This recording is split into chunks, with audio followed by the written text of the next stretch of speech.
Alo, Trà Vinh xin chào các bạn. Hôm nay thì mình sẽ làm cái món bánh cực kỳ ngon từ lá chuối nè. Một món bánh miền quê, vừa thơm lá chuối vừa ngon mà cách gói cũng đơn giản nữa. Nhìn cái bánh là hấp dẫn liền luôn á. Bánh này mình ăn được 2 ngày, bánh vẫn ngon luôn. Bây giờ mời các bạn mình cùng xem video nha. Đầu tiên thì mình có chuẩn bị bột nếp. Phần bột nếp này thì các bạn dùng loại nào cũng được nha. Mình lượng ra đây là 400g, các bạn có thể dùng hết 500g. Bên đây là dầu ăn. Tiếp theo là mình có 1 muỗng canh đường, thêm 1 muỗng cà phê muối nữa ha. Rồi bây giờ các bạn sẽ cho đường vô cái chảo nha. Muối mình cũng cho vô luôn. Rồi mình cho vào trong này là 350ml nước. 1 muỗng canh bột nếp mình múc trong 400g ra ha. Rồi các bạn khuấy đều lên, mình khuấy cho cái hỗn hợp này nó hòa tan ra mịn. Khi bột nó mịn rồi mình cho vào trong này 1 muỗng canh dầu ăn. Các bạn bắt lên trên bếp nha, mình sẽ khuấy phần bột cho nó sệt lại với lửa trung bình. Khuấy một hồi thì bột nó sẽ sệt lại nó sệt thì nó trong vậy nè. Đây là cái bước lấy trùng bột, giúp cho cái bột của mình nó không có bị chảy. Rồi bắt đầu pha bột luôn, mình cho hết cái phần bột còn lại vào trong thau nè. Cái hỗn hợp nước bột hồi nãy mình lấy trùng mình để yên đó. Rồi bây giờ các bạn sẽ lấy, mình cho hết trực tiếp vô một lần luôn nha. Trong lúc cái nước này nó còn nóng này, mình cho vô vậy giúp bột nếp nó không có bị chảy, nó được lấy trùng. Và mình nhồi ở trong cái nước nóng vậy nè, cái bột nếp của mình nó cũng mềm hơn nữa. Cái bánh mình không có cần dùng khoai lang mà cái lớp bột nó vẫn mềm dẻo, nó không có bị cứng Trộn đều xong thì bột của mình nó sẽ quyện lại vậy nè, nó sẽ khô ráo chứ nó không có quá nhão nha. Mình sẽ nhồi. Các bạn lúc này bột vẫn còn ấm nóng, mình nhồi nó dễ lắm. Nhồi thì các bạn đè mạnh xuống. Cái bước mà mình nhồi mạnh tay đè sát xuống cũng giúp cho bột của mình nó dẻo mịn hơn. Thì khối bột mình đã nhồi xong thì mình thấy nó mịn vậy nè. Rồi các bạn sẽ đậy lại một chút xíu nha, cho bột nó đừng có khô, mình để qua một bên. Phần nhân ở đây mình có một cái góc nhỏ cà rốt. Mình dùng củ khoai tây nha, cái lớp nhân nó bùi bùi. Thêm cái củ sắn vừa vừa nữa. Nấm mèo các bạn ngâm nước trước cho nó nở, cho mềm ra.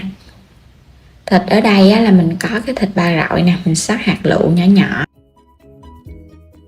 Hành tím và tỏi băm. Khoai tây các bạn sẽ cắt lát vừa vừa, để một chút nữa mình xắt lại nhỏ nhỏ đó cho nó đều. Mình xắt sợi lại nha. Khoai tây mình dùng công thức này ăn cho nó ngon Khoai tây thì cho vào nó bùi bùi, mình ăn nó cũng thơm nữa. Củ sắn thì mình xắt nhỏ hơn chút, xắt càng mỏng càng ngon. Cũng xắt sợi lại đều đều nha. Cuối cùng là mình xắt hạt lựu lại nè. Cà rốt mình cũng xắt tương tự luôn, cũng xắt hạt lựu nhỏ nhỏ đều đều cho nó giống như củ sắn vậy đó, nó chín đều ăn ngon hơn. Nấm mèo băm nhỏ nhỏ ra cho nó giòn giòn. Cho vào trong này 2 muỗng canh dầu. Mình xào thơm cái phần hành tím và tỏi trước nha. Tiếp theo các bạn cho thịt vô. Mình xào thịt vậy cho nó săn thơm lên với lửa lớn ha. Thịt này hôm nay mình xắt ra. Khi thịt nó săn rồi mình cho toàn bộ 3 loại vô. Củ sắn, cà rốt và khoai tây nè, cũng xào đều lên nha. Xào cho hỗn hợp này nó quyện đều, rồi mình cho nấm mèo vô. Cũng đảo sơn cái rồi chuẩn bị gia vị, mình sẽ nêm vào trong nhân này. Mình cho vào trong này 1 muỗng canh đường, chút xíu bột ngọt, 1 muỗng cà phê hạt nêm, 1 muỗng cà phê muối. Cuối cùng là tiêu xay thì tùy ý. Rồi cũng xóc đều lên ha. Hỗn hợp của mình nó sẽ quyện đều gia vị là được rồi. Mình trộn sơn cái nữa, vậy là được nha. Mình không có cần phải làm cho nó chín quá đâu, tại vì bánh mình còn hấp nữa. Mình có chuẩn bị lá chuối, mình xé mỗi một miếng là khoảng 1 gang tay nha. Lau chùi 2 mặt lá, nếu lá có giòn thì mình trụng sơ nước nóng hoặc là phơi nắng. quét sơn lớp dầu ăn cho bánh không có dính. Rồi bây giờ mình sẽ lấy bột ra nè, các bạn nhồi sơ lại nha, cho nó dẻo mịn hơn chút. Tại vì hồi nãy giờ mình để cho nó nghỉ á, thì bột nó sẽ hơi khô. Nếu mà có hơi khô á, mình cho thêm chút xíu nước nữa rồi cái mình nhồi ẩm lại nha.